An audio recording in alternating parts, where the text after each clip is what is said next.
No friends to help me out this time. Yeah. All right, so I'm going to kick off the interview, and of course, I'm going to ask, as I ask most of our artists, and that is, how did you get your start in music, or why did you decide to start singing, and when did you start to sing? Well, I used to be a competitive figure skater up until the age of 16. I did that for about 14 years. And when I was about 15, I decided to pick up the guitar. And I was never musical before that. I was a kid. I baked my way through piano lessons, and basically it was like not musical at all as a kid. And once I quit figure skating because of an injury, I kind of took on music more full time, basically. And I didn't start singing until I was about 15. And I just, when my parents were out and I was home by myself, I would sing like Weezer and Green Day at the top of my lungs, and like, I don't know if this is good or not, but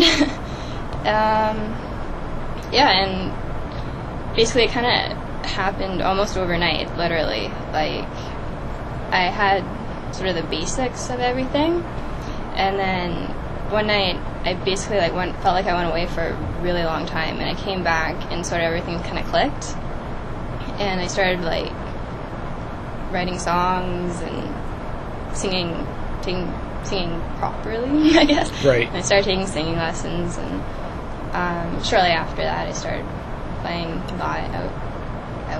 out and live. Right. And this was you only started doing this when you were 16, right? Yeah. So, and it's pretty interesting, actually, because I remember when we were back in high school, reading this article. Oh, yes. Good old high school, yes. Actually, there's an article here that we're pulling off the internet that I actually saw. I remember being in school, walking through the hallway, and seeing somebody put it up there, and I stopped and like, I know that girl.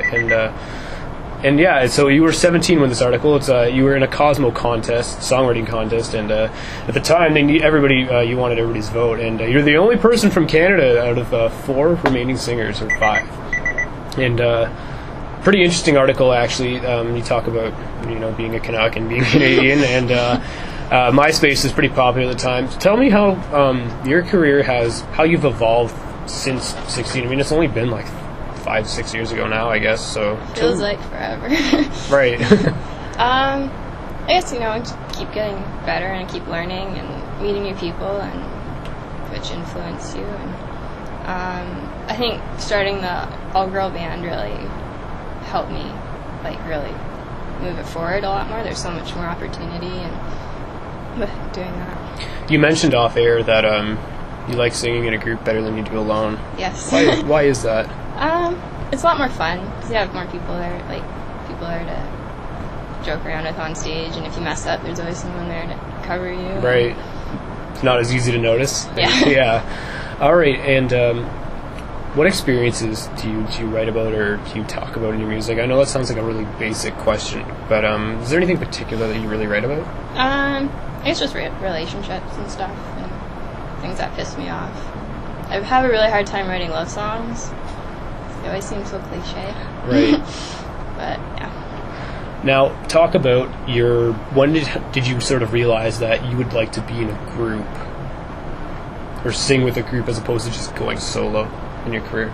I think for a long time the thought of being in an all-girl band was just ain't gonna happen. Right. I'm not gonna sing with other girls.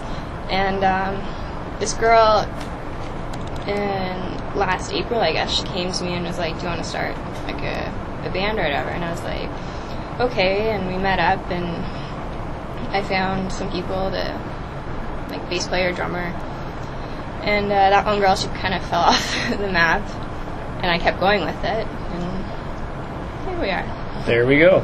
Now, the Oakville Beaver describes you, or I'm not sure if it's the Oakville Beaver that claims its description or if it's something that you said in the paper that you said to them, but it's a mixture between the Cranberries and Avril Lavigne. Yeah, I used to get that all the time.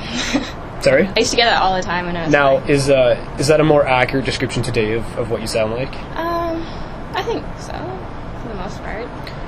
Which leads me to my next question, actually, which is, who's been your biggest influence in your career, and why? My biggest influence, I would probably say my mother. she's really helped me along the way, and she has a good head for business, and she's always there to help. Now, it says in this article, actually, which is really interesting, because I've been to this cafe, and you started singing at CJ's Cafe. Yeah, I played there a couple times. What was that like? I've been there, actually, and I've seen people sing, and I was just like, who is this person? The first time I was there, it was like a 2-hour set. Was it outside? No, it was inside. Right. I was like, I had to like bring all my sheets of paper to fill out the time. It was just like... kind of cover overwhelming, or? Yeah, and I didn't play any covers. It was all original. Wow. Yeah. And then this is when you first started too, right? So yeah, I was probably 17, maybe 16 or something. Now, you're with Tallulah, darling, and what's it like been playing with that band? I know we kind of talked about that last time. Kind of touch up on where you are with your band now. It's a lot of fun. They're great girls, and very happy to have found them. Right now we're heading into the studio soon to do a couple more songs. I have a photo shoot coming up, and got shows. So let's talk about these shows and where they are, and how any one of you out there who's listening that live in the Toronto area can come out and see this wonderfully talented young artist. We have one August 17th at the Hard Luck Bar downtown. It's Dundas Street somewhere. Perfect. Well, when you get more, we'll Google it and we'll talk about it. Yeah. And what is the hardest part about going to all these events and playing, and even though it is live and it's what you want to do, what's the hardest part about it? Probably dealing with promoters. And why is that? Like, bring people out, and if you don't bring enough people out, you have to pay for the tickets, and if it's just, it can end up being a nightmare. I've had some pretty bad experiences. And is it because if you don't give out enough tickets or not enough people come, they have to cover their losses? Is that? Yeah, pretty much. And is there one place in particular that you've had a really, really, I don't want to say a rough time, but just been like it wasn't a place that you had a good experience at? There's one show downtown we did, and basically the drummer's monitor kind of blew out, and so like there's just like huge like whatever. All right. And we had to like stop for like 10 minutes, and she didn't have a monitor after, so she couldn't hear anything. And just a disaster. Yeah. Disaster, pretty much. There's no like technical stuff that went wrong. Yeah. And let's focus a little bit more about yourself here on the show. Yes. Now, your goal is to become a recording artist, and this is what I'm reading off of this age-old article here. 17. Yes. I know the 17-year-old girl. What was it like? I gotta ask, actually, did they come to you and find you, or did you go to them and tell them, like, you need this promotion kind of thing for this Cosmo contest, or did they kind of come to you and say, look, we found you, like, you're awesome, I saw you at CJ's, so, like, we gotta write an article on this girl? No. We went to them and we're like, just kind of mentioned it or whatever. There you go, that's how it's done, right? Yeah. Now, were you nervous when they came to you? Not really. I don't think so. I don't remember. Did they do the photo? Where was the photo taken, actually? I was really curious. That was like, just down the street from my house. So just like that ravine area there? You know that lake down there? Yeah. Yeah. Really? Yeah. I saw it, and I was always like, I wonder where that is. Yep. Very, very interesting. Now, what else have you done individually that we should know about? You were on Coach Go TV. Yeah, in a song. We did in a song. And how was that? It was fun. I was so nervous because it was my first TV interview. What was that experience like, being on TV? Now, they have to position you, and you have to look at certain things, and there was a crowd, I'm assuming, so... No, there's no crowd. No crowd, so was that maybe a little easier on you? Yeah, probably. It was just totally different from what I was used to. What do you take from that experience? Just knowing that it's not as scary as I think it is. Right. Now, your goal for yourself, I've asked you this as a band, obviously, and obviously the goal is to get big. Like, I think that's the goal for most artists, but for you yourself personally, what is your goal, your musical goal? I like to do a lot more songwriting, like writing for other people or that kind of thing.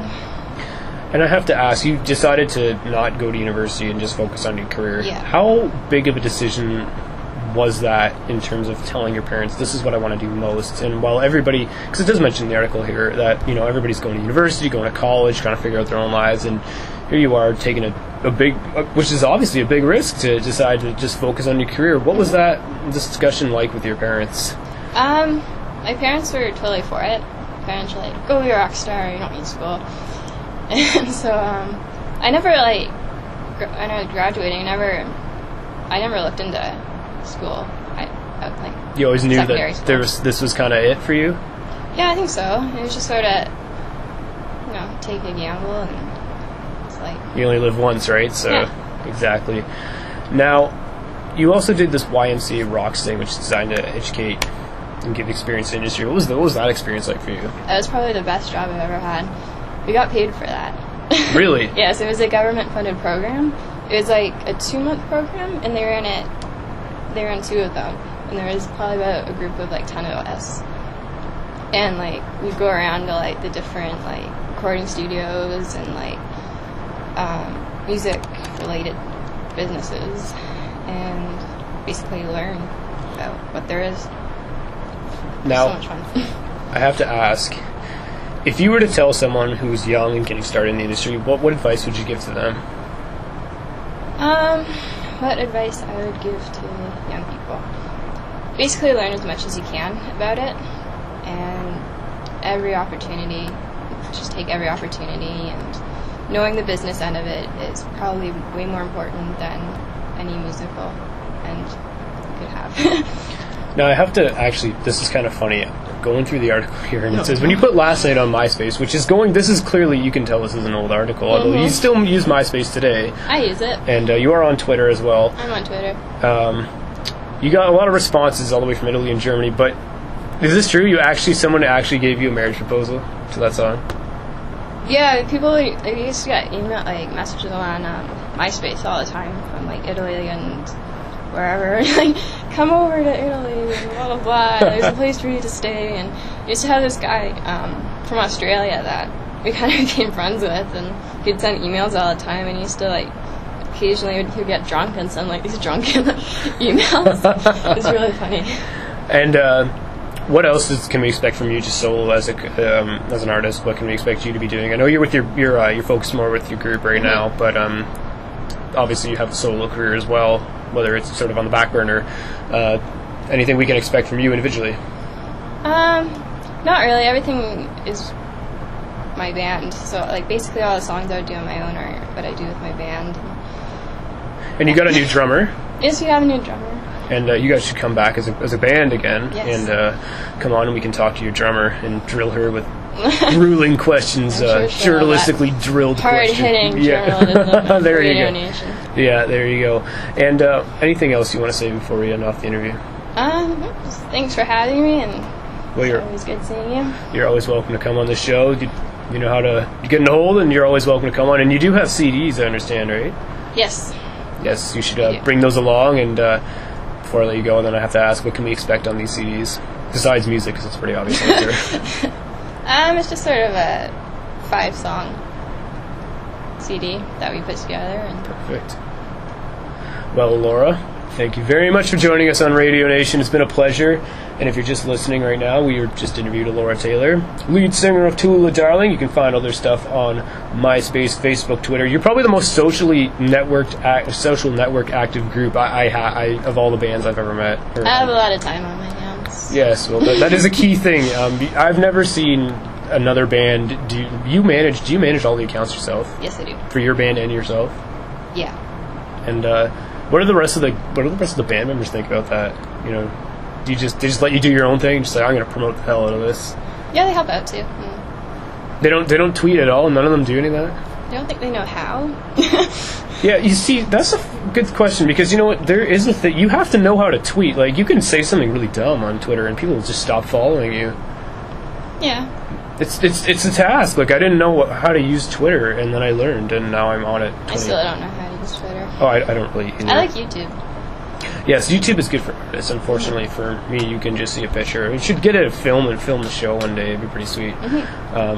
But so I guess I gotta ask one more thing. What has been the most, other than YouTube, what social networking tool has been most effective for you as an artist? Probably MySpace. And why so? It's just easy to connect to a lot of people, and I think YouTube's sort of where MySpace used to be at. Mm-hmm. Where everyone just knows everybody kind of thing. And from MySpace, you met anybody weird? Have you ever like actually met your fans from MySpace, like in person, and or someone come up to you and say, "I saw you on MySpace"? No, I just get people sending me emails. From Australia. Yes. Well, Elora, thanks a lot for joining us. Thanks a lot for taking the time on your night to come in the studio. And you're always welcome to come back again. We'll probably ask you again in the fall. And yeah, you don't have to ask. We just ask if you want to come on, and if you want to come on, you just tell us when you're free, and we'll make arrangements for you. Okay. All right, Elora, thanks a lot for coming on. All right, that is Elora Taylor, and of course, with that, we are going to play a song by you, but we're going to play the one from your band first. So we can pull it up. We're going to play Metal Heart. We're going to play that one. Yeah? All right, so we're going to pull that up in just 1 second. You're listening to Radio Nation. I'm your host, Nicholas Pescod. It is 9:15, despite what it says on this clock in the monitor here. It says it's 7:14. It is actually 9:15. So we're going to play Metal Heart in just 1 second. Actually, no, I lied. We're going to play Can't Stop. Can't Stop, Won't Stop. There you go. Here it is, Can't Stop, Won't Stop.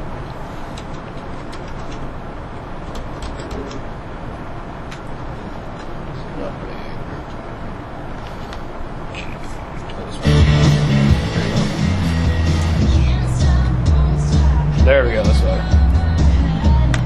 Well, thank you very much for coming in. Thank you. You know, you're always welcome to come in here. It's fun having you.